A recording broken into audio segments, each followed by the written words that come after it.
నువ్వు అయిపోయావురా, shoulder బిస్కెసే ninja technique. ఏంటిది? ఏం కాలేజ్ అయింది వీడికి? తట్టుకునే నింజా టెక్నిక్. ఏంటి తట్టుకుంటున్నాడు? ఈ స్కూల్ ఏదో తేడాగా ఉందేంటి? ఇక్కడ ఉండే వాళ్ళందరూ కాదు కాదు కాదు కాదు వీడు వాళ్ళందరికంటే స్ట్రాంగ్. పర్లేదు, ఈ మాత్రం ఫైటింగ్ ఎక్స్పీరియన్స్ ఉంది లోగన్లకి. ఎవడు స్ట్రాంగ్గా చెప్పేసాడు. నేను వాస్కో గ్రిప్ని తట్టుకున్నాను, ఈయన పందినాయాల గ్రిప్ ఎంత నాకు. తట్టుకుంటా, నిలబడతా, నేను మొక్కల మీద కూర్చొని. చాలా డైలాగులు వేస్తాడు రా డానియల్. అయితే వీళ్ళిద్దరి మధ్య రిలేషన్షిప్ ఏంటి? ఫిషర్మ్యాన్ అంటే లోగన్లు ఏమో వీడి కళ్ళకి పాములాగా కనపడుతుంటాడు, డానియల్ తన కప్పలాగా. ఇంకా ప్రెడిటర్ అలా కళలో చూస్తాడు లోగన్లే. ఇప్పటిదాకా పెట్టుకున్న 999 ఆరా కాస్త జీరోకి వెళ్ళిపోద్ది, మైనస్లోకి వెళ్ళిపోద్ది. భయంతో ఆన్ ద స్పాట్ ప్యానిక్లో మోకాళ్ళ మీద కూర్చుంటాడు. లోగన్లే కూడా షాక్ అయిపోతాడు. ఏంటి ఫేక్ చేస్తున్నాడా, కావాలని చేస్తున్నట్టున్నాడా? అయితే అమ్మాయిలో పక్కన జోయి ఉందిగా, జోయి వచ్చి ఆపారు డానియల్ వదిలేరంటే, దూరం పూర్వం వాడి నుంచి, మీ అమ్మాయిలందరూ ఒకలాంటి వాళ్ళే, అబ్బాయి మాకు అందంగా ఉంటే చాలు, వాడు వెనకీటే తిరుగుతారు, మిగతా వాళ్ళందరూ ఏం పాపం చేశారు? జోయి స్టన్ అయిపోయి ఉంటుంది. ఏంటి ఇలాంటి కోతలకు వస్తున్నాడు? అవును నిజమే, నేను ఇంతకుముందు ఎలాగే ఉండేదాన్ని, కానీ ఇప్పుడు డానియల్ని ఇష్టపడుతుంది కదా, లిటిల్ డానియల్ని. ఇప్పుడు అనేస్తుంది నాకు పందులు అంటే ఇష్టం. లోకల్ నీకు అర్థం కాదు. ఏంటి పందులు ఇష్టం? చీ నేను ఎక్కడ మాట్లాడుతున్నా? అది డానియల్ ముందు. లోకల్ ఏంటి ఇదో పిచ్చి పిల్లలా ఉంది, పిచ్చిది. రే ఈసారి వదిలేస్తున్నారా? ఈసారి కనపడ్డప్పుడు ఐ కాంటాక్ట్ మాకు, నాకు కళ్ళు కిందకి అర్థం అవుతుంది అనుకుంటా.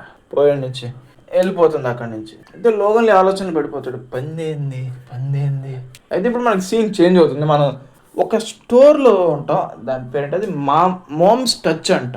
అక్కడ లిటిల్ డానియల్ జోయి తీసుకొచ్చి స్పైసీ చికెన్ని పెడుతుంది. ఓహో ఏంటి జోయి సడన్గా ట్రీట్ ఇస్తున్నావు? ఏమీ లేదు నువ్వు తిను అంటుంది. ఏంటి ట్రీట్కి రీజన్ చూద్దాం. డానియల్ తింటాడు. Flame fire style jutsu breathing enough అవునా తెలీదు. ఫ్లేమ్ త్రోవర్ బయటకు వస్తుంది మనకి. స్పైసీ చికెన్ కదా, ఆ మాత్రం ఎఫెక్ట్ ఉంటుంది. ఇది వాస్కో పార్టీలో నన్ను వదిలేసినందుకు అంటే లిటిల్ క్రిస్టన్లో తీసుకొచ్చాడు కదా డానియల్, ఆ మంటతోటి. ఈ పిల్లతోటి కొంచెం జాగ్రత్తగా ఉండాలి ఆయన. అయితే లోగన్లీ కూడా ఇది చూస్తున్నా, అంటే మనవాడు బయట వెళ్తూ ఉంటాడు.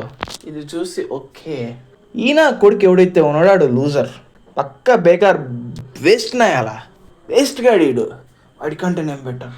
పైగా పందులు అంటే లోగన్లీ కూడా పందే కదా, అందుకే తను ఒక పందే కాబట్టి తనని యాక్సెప్ట్ చేస్తుందని ఒక ఆశతోటి బాగా ఖుషి మీద ఉంటాడు లోగన్లీ. ఆ రోజు నుంచి జోయికి బీట్ వేయడం మొదలెడతాడు, లైన్ కొడుతూనే ఉంటాడు. అయితే ఒకరోజు ధైర్యం చేసి, నేను లోగన్లీ 6 అడుగులు 2 అంగుళాలు, ఎన్నో కొన్ని టన్నులు బరువు ఉంటానేమో, నా వెయిట్ క్లాస్లో నన్ను మించినోడు లేడు, పైకి ఒక మగాడు, నాకు ఒక స్వాగ్ ఉండాలి, నా కొడుకుతో పోలిస్తే జోయితో పాటు కూర్చుని నా కొడుకుతో పోలిస్తే నేను 50 లక్షల రెట్లు బెటర్, 5 మిలియన్ టైమ్స్ బెటర్. నేను ఇప్పుడు వెళ్ళి ప్రపోజ్ చేస్తాను. మనోడు ఏమనుకుంటాడు, యాక్సెప్ట్ చేస్తుంది ఏ అమ్మాయి అయినా, నాకు నువ్వు చెప్పే ఛాన్సే లేదు. మంచి కాన్ఫిడెన్స్ మీద ఉంటాడు లోగన్లీ. అక్కడంతా ఉల్టా, అంతా రివర్స్. డానియల్ని చూడంగానే, పెద్ద డానియల్ని, జోయి వచ్చి ఆ రోజు ఏదో ఊరికే అన్నాను, పందులు గిందనే లేదు అంటే జోయికి కూడా క్లారిటీ లేదు తనకి ఏమంటే ఇష్టం అని. లోగన్లీకి అది వినగానే గుండె పగిలిపోతుంది. ఏంటి ఆ రోజు పార్క్లో కూర్చొని, ఒకప్పుడు పార్క్లో అందరినీ తన్నేవాడు, ఇవాళ గుక్క పెట్టి జోయిని కుక్క పూతులు తిడతా ఏడుస్తూ ఉంటాడు. అది ఆ పిల్ల. నేను ఇంకా చెప్పాలనుకోవట్లేదు, మీకు తెలుసు ఏమేమి బూతులు ఉంటాయి, మీకు తెలుసు, నేను చెప్పాలనుకోవట్లేదు. అయినా తిట్టుకుంటూ ఏడ్చుకుంటూ వాట్సాప్లో కూడా స్టేటస్ అయితే మార్చాడంట, ప్రేమ అనేది ఒక అబద్ధం ప్లస్ ఏదేదో రాసుంటాడు, ఏప్రిల్ ఫూల్స్ లవ్, నాకైతే అర్థం కాలేదు. పెద్ద కొటేషన్లు అని ఇచ్చి ఆ రోజు లోగన్లీ తన మనసులో మాడిన సోషల్ మీడియాలో పోస్ట్ చేశాడు. పైగా ఈ చెంచాగాడు ఉన్నాడు కదా, వాడు ఆల్రెడీ లోగన్లీలో వచ్చిన చేంజెస్ గమనించాడు. ఒక 1 నెల రోజులుగా జోయి వల్ల జరిగిన ఇన్సిడెంట్ ద్వారా లోగన్లీ ఇంకా స్కూల్కి రావడం మానేసి, 1 నెల రోజులుగా జేహై ప్రశాంతంగా ఉంది.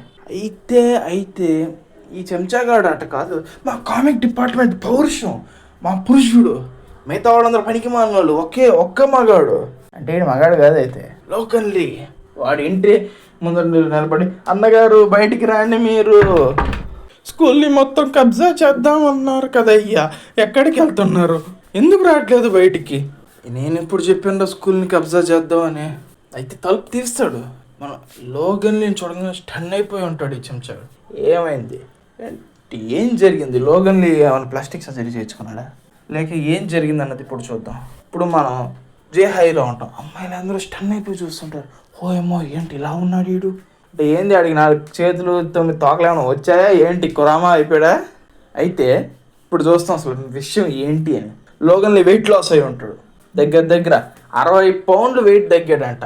పౌండ్ అంటే 454 గ్రాములు, అదే 60 పౌండ్లు అంటే ఇంత పెద్ద లెక్కలేయడం మనకు చేత కాదు కదా.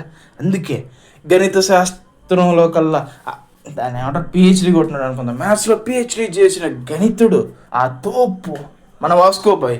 ఇప్పుడు వాస్కోబాయ్ని అడుగుతాం, వాస్కోబాయ్ 60 పౌండ్లు అంటే ఎంత, 60 పౌండ్ల. ఎవరిని పట్టుకొని ఏమడుగుతున్నామో తెలుస్తుందా. నాలాంటి టాపర్ని పట్టుకొని, మ్యాథ్స్ టాపర్ని పట్టుకొని వాస్కోని నన్ను అడుగుతున్నా 60 పౌండ్లు ఏందని. 60 పౌండ్లు అంటే 27 kgs. వాస్కోబాయ్ చెప్పినట్టు 60 పౌండ్లు అంటే 27 కిలోలు. అంటే లోకల్ని 27 కిలోలు తగ్గాడు అనమాట. ఇంత వెయిట్ లాస్ అవ్వగానే వాడు జాక్లీకి ఒక బ్రదర్ ఉంటే ఇలాగే ఉంటాడేమో. నేను మీ జోయి సైడ్ చూస్తే మళ్ళీ తను కావాలనిపిస్తుంది, తనకు దూరంగా ఉండాలి అని అనుకుంటూ ప్లస్ క్లాస్ ఎక్స్చేంజ్ చేశాడంట వాడి చెంచాతోటి. ఏంది లోగన్లీ బట్టలని ఆల్రెడీ ఆడికి పెద్దవి కనిపిస్తున్నాయంట. ప్లస్ ఇప్పుడు ఈ చెంచాగాడికి ఆడి ప్యాంట్ చలికాడే, అది ప్యాంట్ అనాలో లంగానాలో అర్థం కావట్లేదు. హే ఎక్కడున్నావు, ఏదో తేడా ఉన్నాడు వాడు.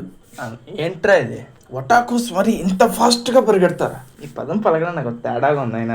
అంటే ఒటాకూస్ అంటే ఈ యానిమే ఇంకా గేమ్స్ ఇట్లాంటి స్టఫ్లో ఉండే వాళ్ళని కరెక్ట్గా చెప్పాలంటే మన డిపార్ట్మెంటే వాళ్ళని ఒటాకూస్ అంటారంట. పైగా ఈ అమ్మాయి చెప్తుంది ఒటాకూస్ అంటేనే లూజర్స్, దానికి పర్యాయ పదం అది. నాకు ఈ అమ్మాయి కన్నా పెద్ద లూజర్ అయితే ఎవరు కనపడటం లేదు. అయితే ఇంతసేపు కామిక్ డిపార్ట్మెంట్ని కిందేసి పైనేసి మడతేసి వంగబెట్టి అన్ని రకాలుగా వేసింది మాటలతోటి. ఇప్పుడు సడన్గా లోగల్ని రాగానే ఫిదా, అప్పుడు అసలే వెయిట్ లాస్ అయిపోయి జాక్లీకి డూప్ లాగా ఉన్నాడు. అంటే నా వరకైతే అలాగే కనపడుతున్నాడు, జస్ట్ పాయింట్ హెయిర్ స్టైల్ కానీ మార్చేస్తే అలాగే ఉంటాడు అనుకుంటున్నా. ఇప్పుడు సీన్లోకి వత్తా శివ మళ్ళీ నోట్లో నుంచి వచ్చేసింది రా అది. హే ఎవడేవాడు అంతా బాగున్నాడు, హే ఇప్పుడే కదా కామిక్ డిపార్ట్మెంట్ కుక్క బూతులు తిట్టావు మళ్ళీ. హే అలాంటి వాళ్ళు ఒటాకూస్ కాదే. నెక్స్ట్ సీన్లో మన లోగన్ ఇంకా తన చెంచగాడు ఒక సందులో కూర్చొని సిగారు తాగుతూ ఉంటారు. అప్పుడే మనవాడి థాట్ ఏంటంటే నేను పెద్ద ఏం చేంజ్ కాలేదు, జస్ట్ వెయిట్ లాస్ అయ్యా. అప్పుడే అంటే మనవాడిని ఇంతకుముందు అందరూ శీఘ్రంగా భయంతో ఇలాంటి ఉద్దేశాలతో చూసేవాళ్ళు అంటే భయపడుతూ ఉండేవాళ్ళు. కానీ ఇప్పుడు మాత్రం చూస్తే అమ్మాయి భయం, నీ ఫోన్ నెంబర్ ఇస్తావా నాకు, అంత మారిపోయింది. మర్యాదగా పోయి ఎక్కడి నుంచి. ఓ బ్యాడ్ బాయ్. లోగన్లీ ఎక్కడి నుంచి డైరెక్ట్ వాష్రూమ్కి వెళ్ళిపోయి చెక్ చేసుకుంటూ ఉంటాడు. అంటే వెయిట్ లాస్ అయ్యాడు, పైగా టాటూస్ వేసుకుంది ఇప్పుడు ఆ బండ శరీరం మీద. సో అవన్నీ ష్రింక్ అయిపోయి ఉంటాయి. నా చేతి మీద ఉండే ఆ చేప ఇప్పుడు ఎండు చేప అయిపోయింది. పైగా నా పొట్ట మీద ఉండే ఆ బుద్ధుడి బొమ్మ కాస్త గాంధీలా మారిపోయింది. నేను చెప్పట్లేదు, అదే చాప్టర్లో అదే రాస్తుంది, బుద్ధుడు గాంధీలా మారిపోయాడని. దాంతోపాటు ఇవన్నీ ఆలోచిస్తూ ఉంటే వెనకాల నుంచి అప్పుడు ఎవడ్రా నీ వీపు మీద అంతా ఈకేసాడు, ఎవడ్రా మీరు సీరియస్ లుక్ ఇవ్వగానే సారీ బై మా ఫ్రెండ్ అనుకున్నాము, అంతేం లేదు. వాళ్ళకు కూడా వీడు కూల్గా కనపడుతున్నాడు అంట. లోగన్లీ ఇంప్రెస్ అయిపోయి ఉంటాడు, అంటే నేను కూల్గా కనపడుతున్నానా, నన్ను చండాలుడు, దరిద్రుడు, నికృష్టుడు, నీచుడు, పై ఇంకా ఎన్నో బూతులు తిట్టుకున్న జనాలు ఏంటి ఇప్పుడు ఇలా మాట్లాడుతున్నారు, నేనేం మారలేదే. పైగా మనోడు ఒకసారి ఇలాగే దారిలో పోతుంటే అంట వెయిట్ లాస్కి ముందు ఒక అమ్మాయి డాష్ ఇచ్చింది బై మిస్టేక్ జరిగితే, అమ్మాయి చూసుకొని వెళ్ళు దెబ్బ తగ్గలద్దని మనోడు మామూలుగా చెప్పిన ఫేస్ మీద వార్నింగ్ లాగే ఉంటుంది. అమ్మాయి వల్ల భయపడిపోయి ఉంటుంది, మమ్మీ నన్ను కాపాడు. మనోడి ఫేస్ వాల్యూ అదే సీన్ మళ్ళీ ఈ బాడీతో ఇలా వెయిట్ లాస్ అయ్యాక కూడా జరిగితే అమ్మాయి సార్ ఇంప్రెస్ అయిపోయి ఉంటుంది. ఓకే నా జీవితంలో నేను రక్తం వైలెన్స్ తప్ప ఇంకేమీ చూడలేదు, ఇది కూడా వైలెన్స్ లాగే. ఈ అబ్బాయి మిగతా అబ్బాయిలు అందరూ లుక్స్ అనే వాటిని వెపన్స్లో వాడుకుంటారు, తేడా ఏమీ లేదు. కానీ హ్యాండ్సమ్గా ఉండడం బాగుంది. ఇలాంటి మంచి శకునంలో వెళ్ళి జోయికి ప్రపోజ్ చేయాలి. మనోడు మళ్ళీ ధైర్యంగా పోతాడు, నేను జోయికి ప్రపోజ్ చేసేస్తా అది ఇది అని. అయితే వెళ్తాడు, బాగానే ఉంది. అక్కడ జోయి ఉండదు. ఓ కెఫ్టేరియా అమ్మాయి ఇప్పుడు నేను సన్నపడిపోయాను, ఖచ్చితంగా అమ్మాయికి కూడా నేను నచ్చుతానేమో అని వెళ్ళి మీరా భుజం మీద చేసి, ఏ అమ్మాయి జోయి ఎక్కడ ఉంటుందో తెలుసు అంటే, ఎవడిపోయి నువ్వు చెయ్యి నా పై నుంచి నువ్వు, ఓవర్ యాక్షన్ చేయకు, నీకు నచ్చుతుందని నాకు తెలుసు, ఎంతైనా నేను అందంగా ఉన్నాను కదా, తీరా నా మీద నేను చెయ్యి. ఇప్పుడే మనవాడి మూడు లోగన్ గాడి మూడు నాశనం అయిపోద్ది. కోకా కోలా కోన్ తీసేది మొహాన్ని కొడతాడు ఎవడు వచ్చి. ఇంత మంచి చికెన్ ఇద్దరు డ్రా అది వస్తుంది జాక్ అంటే ఏది. ఇప్పుడు వీళ్ళిద్దరికి ఫైట్ జరుగుతుందా మళ్ళీ? ఖచ్చితంగా జరుగుద్ది లెక్క ప్రకారం. నెక్స్ట్ చాప్టర్ నేను కూడా ఇంకా చదవలేదు. ఇప్పుడు ఏంటి, మనోడు గెలుస్తాడా గెలవడా లోగన్ది? వెయిట్ లాస్ అవ్వడం వల్ల స్ట్రెంత్లో ఏమైనా ఫరక్ పడిందా లేదా అన్నది మనం నెక్స్ట్ వీడియోలో చూద్దాం. పైగా ఇక్కడ దాకా వీడియో చూసారు, వీడియో కూడా అయిపోవచ్చింది. ఛానల్ని సబ్స్క్రైబ్ చేయడం మర్చిపోవద్దు. మనం జూలైలోకి ఎంట్రీ ఇచ్చే టైంకి కనీసం ఒక 240 సబ్స్క్రైబర్స్ అంటే ఇంకొక 10 మంది వస్తే బాగుంటుంది సబ్స్క్రైబర్స్. సో సబ్స్క్రైబ్ చేయండి. And thank you for watching guys.